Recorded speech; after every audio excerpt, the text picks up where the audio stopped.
딥다이브 마지막 시간 함께 보시죠. 한국 투자자들이 올해 연간 미국 ETF 어떤 것을 가장 많이 샀는가? 이제까지 주간으로 우리가 9월부터 계속 살펴봤었죠. 근데 연간으로 한번 보려고 해요. 사실 주간으로 봤을 때와 큰 차이는 없었습니다. 일단 역시나 이 인덱스, 비트코인, 레버리지 이렇게 정리가 됩니다. 일단 괄호 안에 있는 순위는 미국 전체 주식 기준으로 이 순위를 세운 거예요. 보면은 ETF들이 지금 상당히 개별 주식까지 다 합쳐도 엄청 상위인 것을 알 수 있죠. 진짜 미국 상장 주식 ETF를 우리나라 투자자들도 정말 많이 샀다라는 것을 볼 수 있습니다. 보면은 그래도 매주 봤을 때는 이 속슬이나 레버리지, 비트코인 이런 것들이 항상 상위에 많이 있었는데 한 해를 쭉 봤을 때는 그래도 1위 VO, 3위 QQQ, 4위 스파이 이런 인덱스 펀드들이 1, 3, 4위 상위를 차지해서 그래도 조금 ETF의 기본적인 개념에 맞는 투자를 또 많이 해왔다라는 것을 볼 수 있었습니다. 근데 그 외에는 뭐 지금 다 비트코인, 비트X 2배, 비트코인 2배가 6위였고요. 코인베이스의 이 인컴 스트래티지로 하는 일드맥스의 콘Y가 7위, 그리고 속슬이 8위, 그리고 이더리움이 10위, 엔비디아 2배 레버리지가 9위. 지금 전반적으로 역시 비트코인 레버리지에 대한 사랑은 대단했습니다. 지금 특히 6위부터 10위까지 보시면은 연간으로 펀드 글로벌리 이 펀드에 들어온 돈 중에 한국 투자자들의 비중이 어땠는가 순매수 기준으로 봤는데 지금 이더리움이나 이 코인베이스 일드맥스 비트코인이나 속슬이나 거의 30%입니다.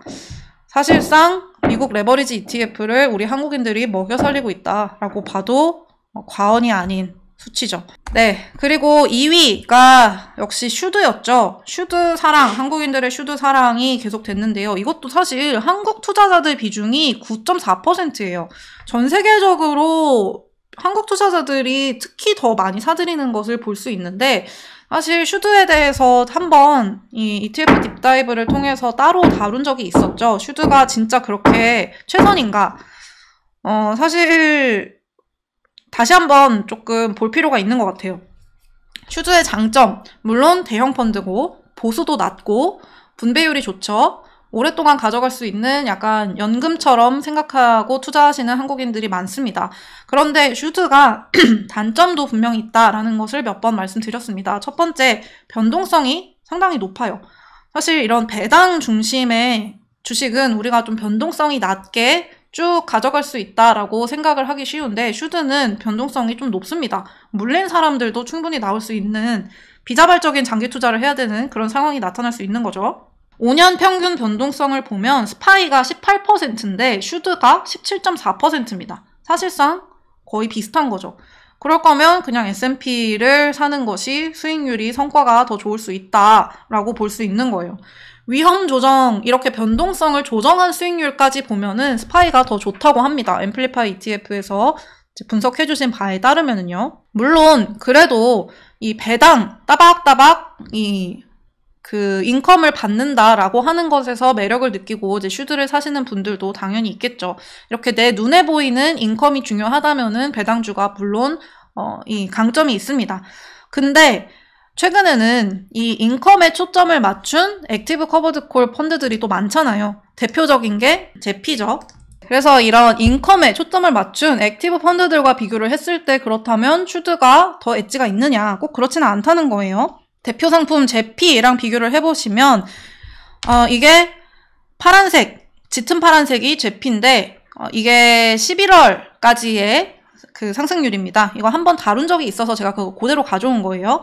제피가 29% 상승을 했는데 슈드는 25% 제피에 미치지 못했죠. 물론 제피가 슈드보다 보수도 비싸고 하지만 그래도 이거는 다 보수까지 다 포함한 토탈 리턴, 토탈 수익률 기준이에요. 보면은 변동성도 제피가 더 낮고 전체 토탈 리턴도 제피가 더 높고 그렇다면은 굳이 슈드를 할 필요가 있을까라는 약간 한번 딴지를 걸어보는 거죠. 이 디보는 앰플리파이 ETF에서 제피랑 비슷한 컨셉으로 나온 변동성을 최소화하면서 커버드 콜을 함께 결합한 이제 그런 전략 ETF인데 이런 애들이 변동성은 낮추면서 확정 수익, 확정 인컴은 제공해주는 이제 이런 애들이 많이 나왔다 보니까 너무 슈드에 우리가 갇혀있을 필요는 없겠다라는 생각이 또 듭니다.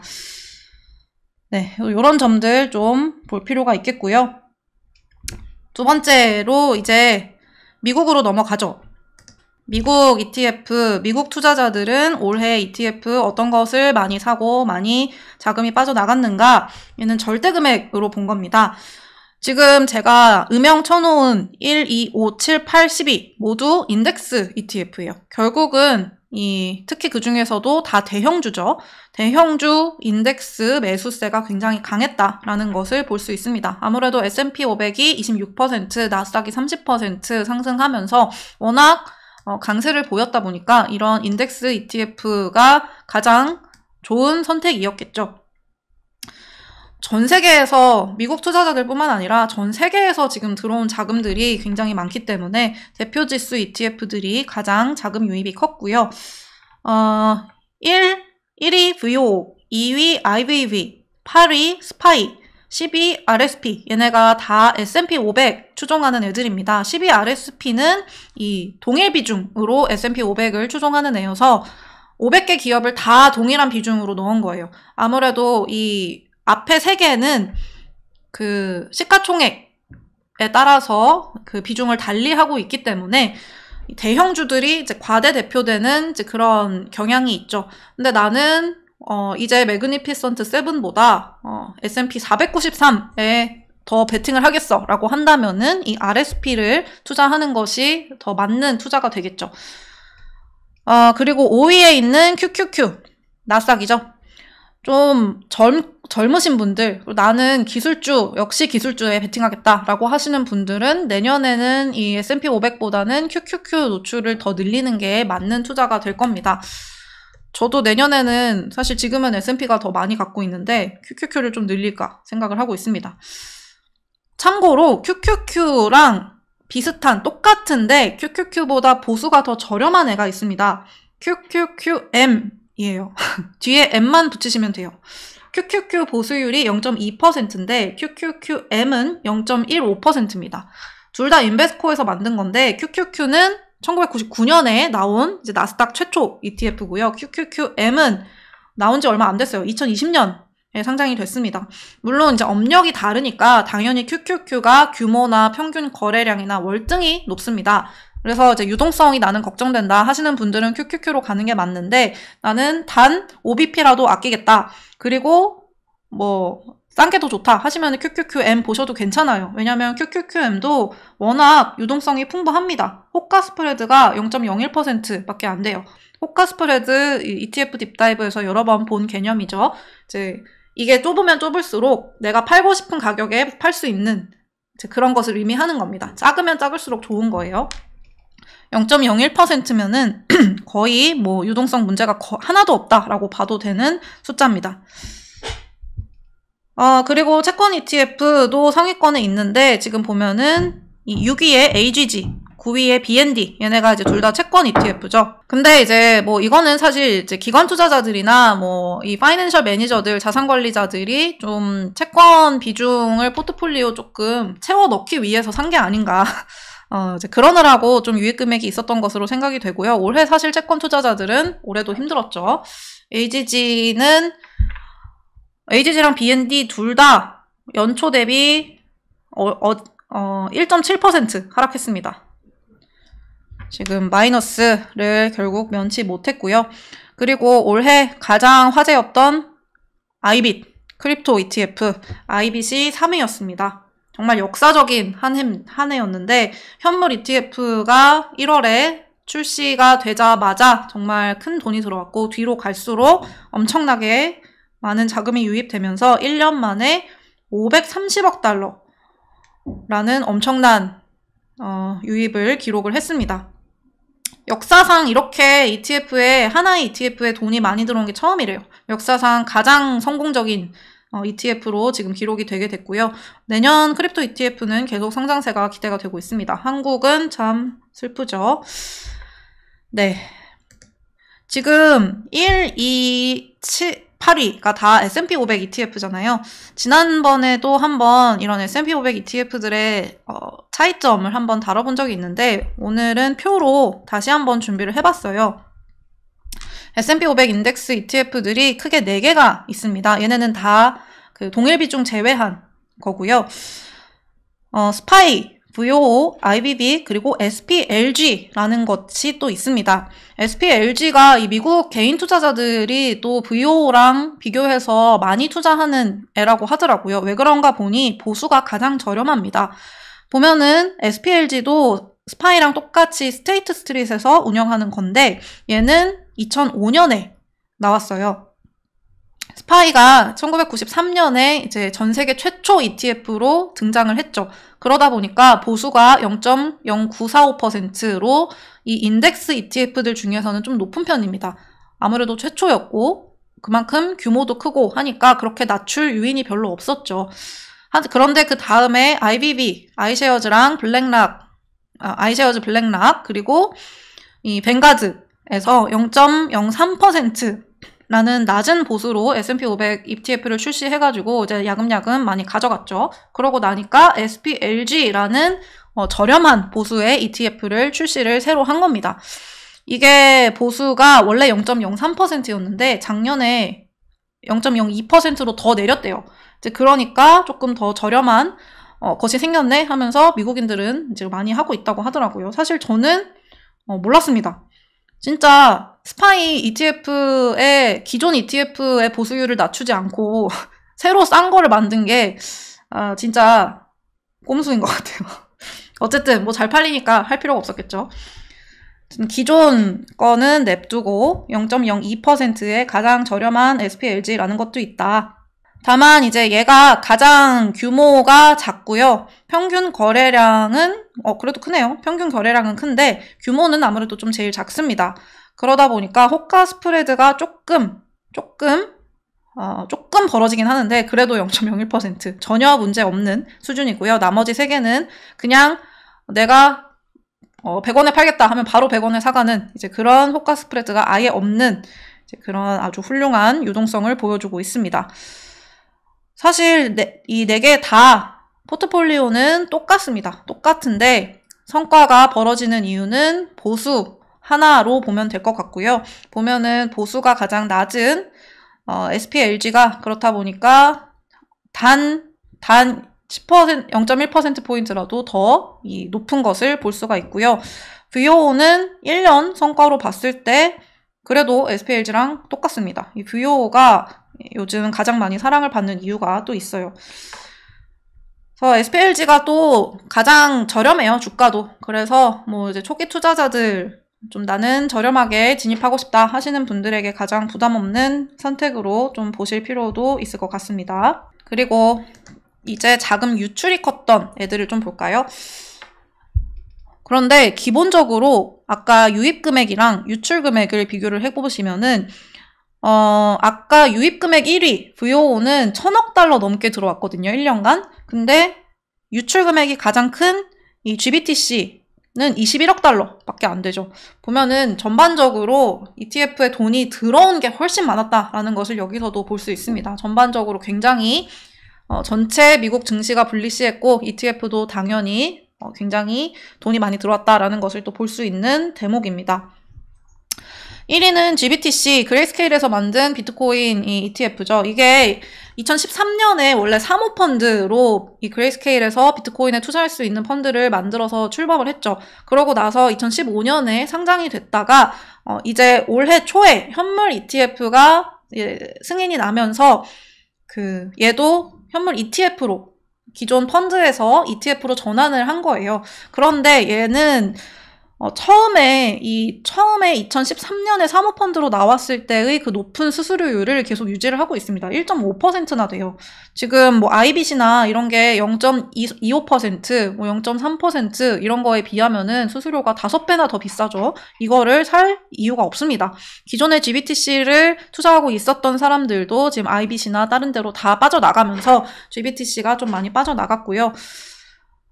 2위는 USMV라고 하는 iShares에서 만든 미니멀 볼러틸리티 팩터 ETF. 말 그대로 변동성 최소화하는 데에 방점을 찍은 ETF예요. 근데 사실 변동성이 낮은 것은 장이 좀 힘들 때, 약세장일 때 변동성을 제어하는 게 더 중요하잖아요. 이렇게 강세장일 때에는 변동성을 제어하면은 남들 10% 먹을 때 나는 8%밖에 못 먹는 그런 불상사가 벌어질 수도 있죠. 그러다 보니까 변동성 최소화하는 이런 ETF들은 좀 올해 많이 빠져나갔습니다.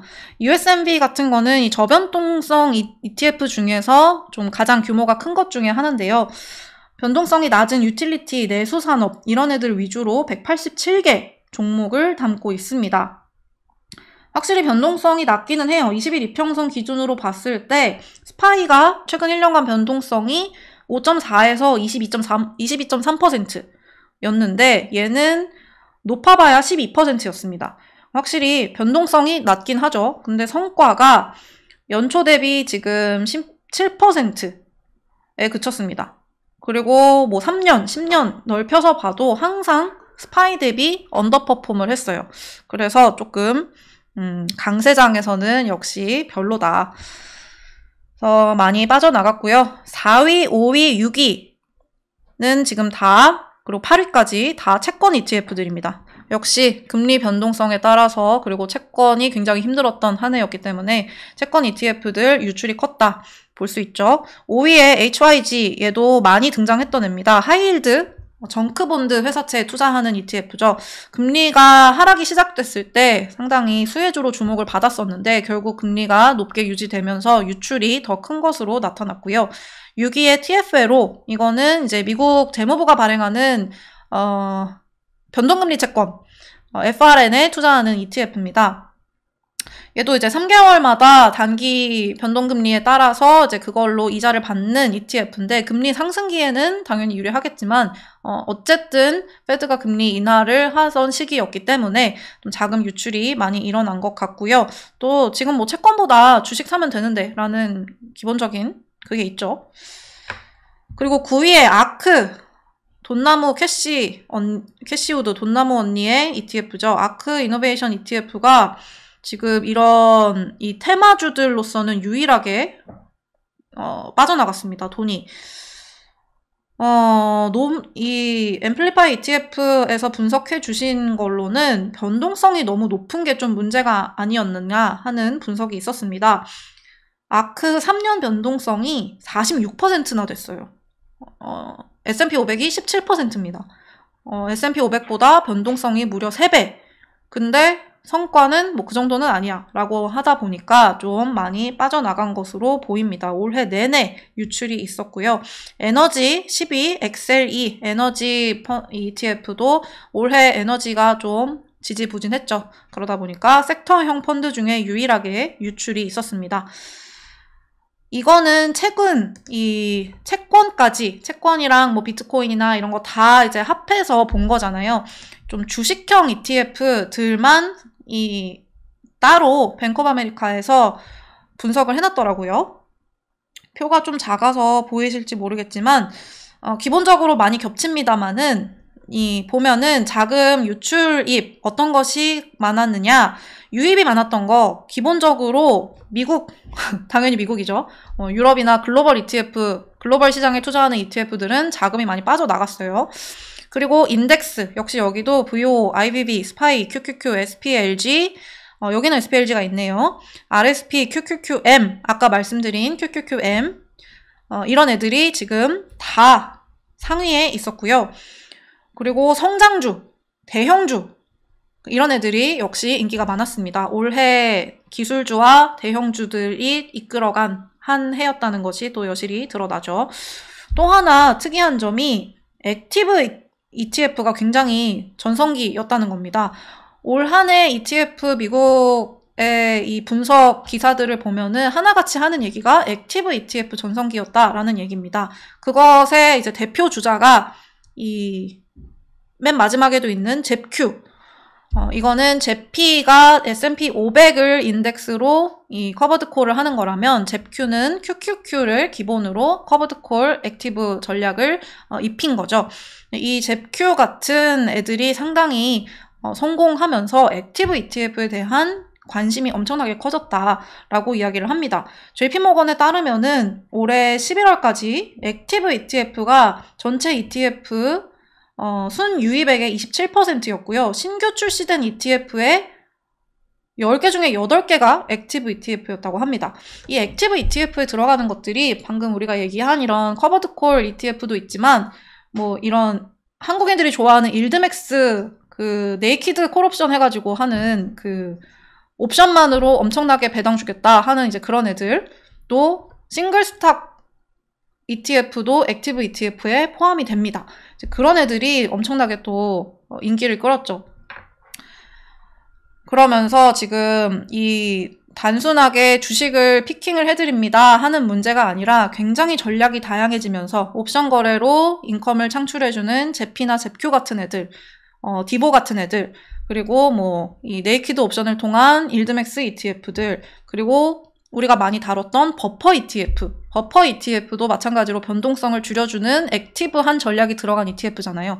이런 파생 상품으로 이 결과의 변동성, 확정성을 제공해주는 애들이 매력을 많이 얻었다. ETF 시장에서도 이런 액티브 ETF가 굉장히 내년에도 많이 나올 것으로 지금 예상이 됩니다. 빠져나간 것들을 좀 보면은 역시 미국 그 외죠. 유럽 글로벌 이런 애들, 지금 VGK도 뱅가드의 유럽 투자 ETF인데 얘가 또 많이 빠져나갔고요. EFAV 얘도 이제 중동, 아시아, 아프리카 뭐 이런 그 유럽 미국 외 시장에 투자하는 것 중에서 변동성을 최소화한 ETF인데 얘도 나갔고, 글로벌 ACWI도 빠져나갔고, 지금 뭐 다 빠져나갔습니다. 그리고 아까 봤던 USMV 얘도 저변동성을 이제 테마로 하는 애들도 많이 빠져나갔고요. ESG를 테마로 하는 ETF들도 지금 2개나 있네요. ESG가 정말 한때 좀 핫했다가 올해는 정말 아무 관심 없었죠. 많이 빠져나갔고요. 테마 ETF들 약간 이렇게 대충 묶어가지고 하나의 테마로 묶어서 하는 뭐 약간 원전 ETF 이런 식의 애들이 좀 올해는 별로 잘 가지 못했습니다. 아무래도 기본적으로 지금 AI가 테마이다 보니까 AI라는 것이 뭐 반도체, 뭐 소비재, 뭐 정말 다 모든 것을 넘나들면서 이루어지고 있잖아요. 그러다 보니 이제 기존 과거에 묶어놓은 테마랑은 이제 맞지 않게 돼버린 좀 그런 게 있습니다. 보면은 그것의 대표 주자라고 할 수 있는 게 AB Disruptors ETF라고 하는 ETF가 있어요. 얘는 티커가 FWD, Forward를 연상시키는 티커를 갖고 있습니다. 얘는 이제 작년 3월에 나왔다 보니까 아직 트랙 레코드가 좀 부족한데요. 규모가 지금 4억 9천만 달러, 상당히 커졌죠. 빠르게 성장하고 있는 ETF입니다. 보수율이 0.65%로 높은 편인데도 불구하고 지금 작년 수익률, 토탈 리턴이 32.4%나 됐어요. 이러다 보니까 비싸도 수익을 보장해준다라고 하는 거죠. 얘가 이제 대표적으로 기존 섹터를 넘나드는 AI 애들을 모아놓은 약간 그런 애입니다. 기존 테마형, 과거 테마형 ETF랑은 확실히 달라진 새로운 이 테마 ETF인 거죠. 얘가 갖고 있는 거 보시면은 테슬라, 엔비디아, 브로드컴, 비스트라, GE버노바, 오라클, 아마존, 아리스타, 인튜이티브 서지컬, 심지어 쇼피파이 보면은 뭐 어느 하나로 기존의 상식으로는 묶기가 어려운 애들이잖아요. 얘네의 공통점은 AI와 그것으로 생산성을 얼마나 높여주는 이제 그런 것들로 이제는 묶이게 되는 거죠. 이러다 보니까 과거 상식의 테마형 ETF들이 빠져나갔지만 앞으로도 AI 관련한 새로운 테마 ETF는 이 AB 디스럽터스 ETF가 보여주는 것처럼 계속 좀 상승할 수 있다라고 지금 기대를 할 수 있을 겁니다. 그리고 이 앞에 있는 거는 DYNF라고 하는 앤데요. 이게 이 액티브 ETF의 전성기를 또 보여주는 제피와 함께 보여주는 애 중에 하나예요. 블랙락에서 이제 운영하는 액티브 ETF고요. 얘가 좀 특이한 게 MSCI USA 지수를 이제 기본적으로 추종을 합니다. 근데 그것보다 알파를 추구하는 게 목표예요.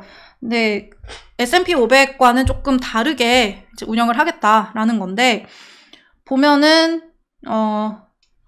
재무 건전성, 그리고 좀 저평가되어 있는지 여부, 그리고 조금 상대적으로 작은 규모, 변동성이 낮은 애들, 그리고 모멘텀, 이렇게 5가지 요소에 따라서 종목을 선택한다고 합니다.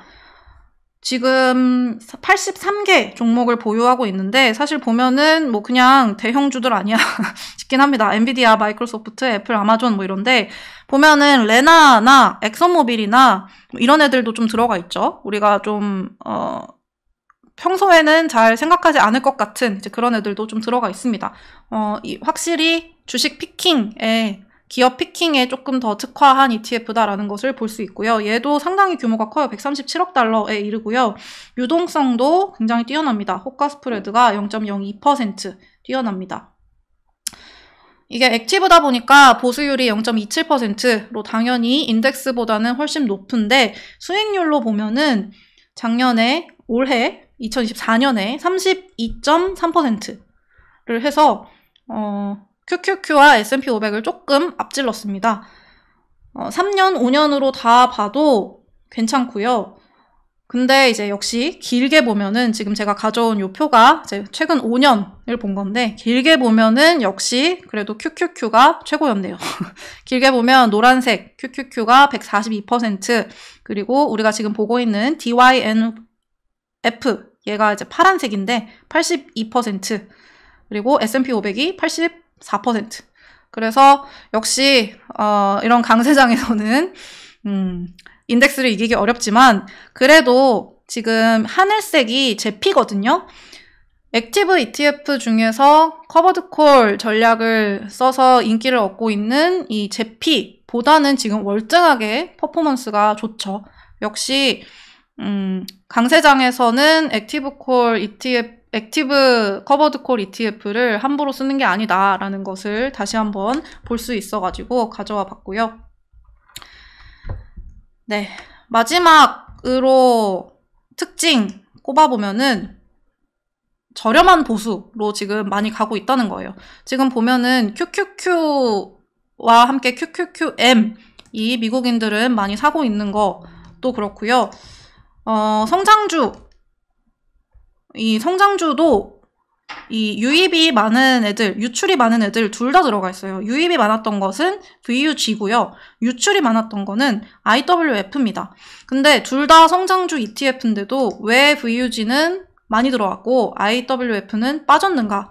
보수 차이밖에 없습니다. IWF는 보수가 0.19%고 VUG는 0.04%예요. 거의 5배 차이가 나죠. 이러다 보니까 둘 다 성장주에 투자하는 대표 ETF임에도 불구하고 지금 VUG로 많이 간 거고요. 물론 포트폴리오도 조금 다르긴 합니다. IWF는 블랙락 건데 러셀 1000 성장주를 추종하고요. 이 VUG 뱅가드의 성장주 ETF는 CRSP, 미국 대형 성장주 인덱스를 이제 기반으로 하고 있기 때문에 다르기는 합니다. IWF가 500개, VUG가 250개 이렇게 좀 다르고, 미국 대형 성장주에 조금 더 노출이 높은 게 VUG 해서 뭐 여러 가지로 봤을 때 VUG가 조금 더 메리트가 있기는 한데, 가장 큰 거는 결국 보수 때문이었다. 근데 만약에 포트폴리오 분산을 나는 조금 더 하고 싶다라고 하면은 사실 IWF가 더 나을 수도 있습니다. 토탈 리턴도 보면은 2024년에 IWF가 35.6, VUG도 35.6으로 똑같았는데 3년으로 보면은 IWF가 11%, VUG가 9.5%로 IWF가 장기적으로는 조금 더 보수가 비싸도 토탈 리턴이 조금 더 괜찮았어요. 그러니까 나는 조금 더 포트폴리오 분산을 하고 싶다라고 하면은 너무 보수에만 집착할 필요는 없겠다라는 생각이 듭니다. 다만 기본적으로는 지금 다들 보수가 저렴한 게 최고다로 미국인들도 가고 있기 때문에 지금 다들 좀 많이 보수 경쟁을 벌이고 있어요. 마지막으로 투자자들이 자꾸 작년이라고 하네요. 2024년에 놓친 트렌드가 있느냐. 뱅크 오브 아메리카에서 본 것은 원자재, 그리고 은행. 이게 굉장히 많이 올랐는데 ETF에서는 이게 별로 보이지 않았다. 보면은 금도 28%나 상승했는데 금 ETF는 20억 달러밖에 들어오지 않았대요. 그리고 뭐 코코아, 커피 올해 엄청 급등했죠. 이쪽으로도 별로 들어오지 않았다. 근데 저는 사실 원자재 투자는 개미들은 굉장히 극히 조심해야 되는 영역이라고 생각하기 때문에 별로 아쉽지 않습니다. 만 은행은 좀 의외네요. 은행은 별로 투자를 하지 않았다. 내년에도 은행은 계속 잘 갈 것으로 지금 예상이 되기 때문에 은행주 ETF는 좀 볼 필요가 있을 것 같네요. 자, 그래서 올해 2025년에 그래서 뭐 삽니까? 가 궁금하겠죠. 뭐 살지를 찝어드릴 수는 없지만 트렌드를 좀 보자면은 아까 말씀드렸던 것처럼 결국은 미국 예외주의, 작년에도 미국 외에는 ETF에서 돈을 뺐던 이런 흐름이 올해도 이어질 가능성이 있다라고 지금 보고 있습니다. 미국 예외주의가 특히 또 트럼프 1기를 맞이하여 조금 더 부각될 수 있는 이제 그런 상황이 되겠죠. 특히 트럼프가 들어오자마자 당연히 여러 가지 불확실성, 관세, 이민을 둘러싼 불확실성이 있지만 사실 가장 시장이 기대하는 건 감세잖아요. 상반기 안에 어떻게든 법인세 인하, 그리고 뭐 가능하다면 소득세, 개인소득세 인하까지도 추진을 할 것이기 때문에 이것이 된다고만 하면 사실 미국 증시에는 가장 큰 부스트 요인이 될 겁니다. 그래서 이것을 기대하고 이제 내년에 강세장을 계속 전망을 하는 거잖아요. ETF 시장도 다를 것이 없을 것으로 보입니다. 뱅크 오브 아메리카가 이런 백그라운드로 이제 내년 ETF 픽을 한 것이 있는데요. 미나리에서 한번 다룬 적이 있는데 다시 한번 살펴보면 방산, 미국 제조업, 천연가스, 그리고 이제 전력난에 따른 원자력, 미국 은행, 그리고 대출, CLO 대출 이런 테마들이 내년에 잘 갈 것으로 보고 있고요. 그것의 대표 주자 ETF들을 이렇게 지금 소개를 해놨습니다. 천연가스는 사실 최근에 엄청 급등했지만 기본적으로 트럼프가 천연가스도 이 생산도 늘리고 수출도 늘리고 하겠다라고 하고 있으니까 그런 기대감이 좀 있고요. 블랙락은 사실 올해 ETF로 2024년에 ETF로 가장 돈을 많이 번 곳을 꼽아라 하면 블랙락일 텐데 블랙락은 올해도 AI를 가장 중요하게 보고 있습니다. AI와 메가캡 이 추세가 2025년에도 계속 될 거라는 거죠. 지금 AI 확산의 3단계 중에서 올해 2025년이 두 번째 단계의 초입이다 라고 보고 있습니다.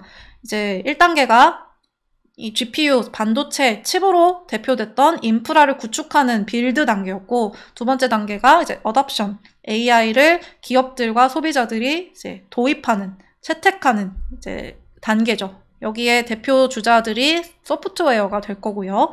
세 번째는 이제 진짜로 AI가 산업에 도입이 돼가지고 산업을 재정의하는 새로운 비즈니스 모델과 새로운 산업이 등장하는 그런 단계가 될 텐데 요거는 한 5년에서 10년 이후라고 보고 있습니다. 그러니까 현재는 이제 2단계로 진입하는 단계가 될 거다라고 하면서 여기에 이제 많이 이득을 볼 수 있는 소프트웨어 그리고 메가캡들을 지금 강조를 하고 있고요. 메가캡 집중도가 계속될 거라고 하면서 블랙락이 10월에 출시한 따끈따끈한 ETF가 있습니다. 티커가 TOPT와 QTOP인데요. TOPT는 S&P 500에서 상위 20개만 모아놓은 거고요. Q탑은 나스닥 100에서 30개만 모아놓은 겁니다. 그래서 나는 대형주에도 계속 베팅을 할 거다. 근데 그 중에서 나스닥 상위 기업들만 하고 싶다 하시면은 뭐 Q탑 보시는 것도 나쁘지 않을 것 같고요. 얘네가 사실 근데 트랙 레코드가 없다 보니까 적극적으로 추천을 드리기는 뭐하고 그냥 블랙락이 이런 트렌드를 보고 신상을 출시하고 있다 정도로 보시면 될 것 같습니다. 마지막으로 소형주에 대해서도 계속 이야기가 나오죠. 어쨌든 금리 인하가 계속이 되고 트럼프에 들어와서 M&A 활성화가 되면 소형주들이 이제 드디어 갈 수 있는 기반이 된다라고 하는 건데 물론 여전히 대형주가 낫다라는 것이 컨센서스기는 합니다만 그래도 소형주 ETF로 나는 분산을 늘려야겠다라고 하면은 스트레타가스는 러셀 2000보다는 S&P 600을 훨씬 더 추천한다고 이야기를 합니다. 아무래도 러셀 2000은 2000개잖아요. 그 중에 절반은 돈도 못 버는 애들이 많다.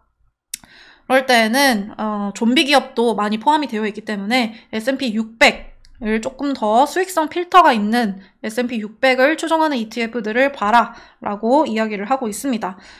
S&P 600을 추종하는 ETF 대표적인 것들이 어떤 것인지 보면은요. IJR, iShares에서 운영하는 거고요. SPSM, 스테이트 스트리트 거, 그리고 뱅가드의 VIOO 이렇게 3개가 있고요. XSMO, 요거는 인베스코에서 운영하는 스몰캡 모멘텀 ETF예요. 그러니까 소형주인데 그 중에서도 가격 상승 모멘텀이 있는 애들만 이제 따로 또 하는 겁니다. 얘가 보니까 120개 종목을 선별을 해가지고 최근 12개월 동안에 가장 주가 상승률이 좋았던 애들을 모아서 한대요. 근데 이게 올해도 성과가 괜찮았더라고요. 그래서 나는 소형주 중에서 조금 더 선별된 애를 보고 싶다라고 하시면 XSMO 얘도 괜찮을 것 같아서 마지막으로 소개를 드립니다. ETF 딥다이브는 오늘로 일단 끝이지만 그래도 빈틈없이 월가 여기서도 ETF가 이제 앞으로도 핫할 테니까 ETF 이렇게 또 좀 여러분들과 함께 봐야 될 필요성이 있는 것들은 계속해서 짚어드리도록 할게요. 이 앰플리파이 ETF의 도움을 받아서 매주 이렇게 트렌드를 짚어드리고 지금 봐야 할 테마 ETF들 어떤 것들이 있는지 살펴봤는데 좀 도움이 되셨을런지 모르겠습니다. 올해도 더 많은 알찬 콘텐츠들로 여러분들께 돌아올 수 있도록 하겠습니다. 2024년 감사했습니다. 2025년도 잘 부탁드립니다. 감사합니다.